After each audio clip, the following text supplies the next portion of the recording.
അവർ ജെറുസലേമിനോടടുത്ത് olive മലക്കടുത്തുള്ള ബാത്ത്ഫഗയിലെത്തിയപ്പോൾ യേശു 2 ശിഷ്യന്മാരെ ഇപ്രകാരം പറഞ്ഞയച്ചു. നിങ്ങൾക്ക് മുമ്പിലുള്ള ഗ്രാമത്തിലേക്ക് പോകുവിൻ.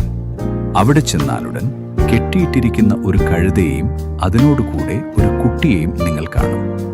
അവയെ അഴിച്ച് എന്റെ അടുക്കൽ കൊണ്ടുവരുവിൻ. ആരെങ്കിലും നിങ്ങളോട് എന്തെങ്കിലും ചോദിച്ചാൽ കർത്താവിനെ കൊണ്ട് ഇതിന് ആവശ്യമുണ്ട് എന്ന് പറയുക.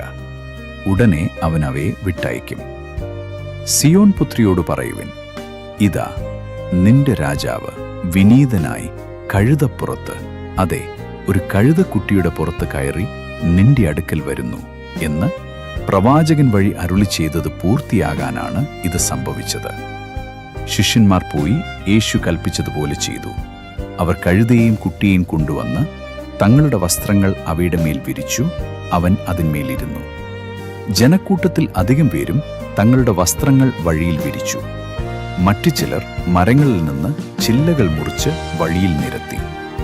മുന്നിലും പിന്നിലും നടന്നിരുന്ന ജനക്കൂട്ടം ആർത്ത് വിളിച്ചു, ദാവീദിന്റെ പുത്രൻ ഹോസാന, കർത്താവിന്റെ നാമത്തിൽ വരുന്നവൻ അനുഗ്രഹീതൻ, ഉന്നതങ്ങളിൽ ഹോസാന. അവൻ ജെറുസലേമിൽ പ്രവേശിച്ചപ്പോൾ നഗരം മുഴുവൻ ഇളകി. ഇവൻ ആര് എന്ന് അവർ ചോദിച്ചു. ജനക്കൂട്ടം പറഞ്ഞു, ഇവൻ ഗലീലയിലെ നസ്രത്തിൽ നിന്നുള്ള പ്രവാചകനായ യേശുവാണ്.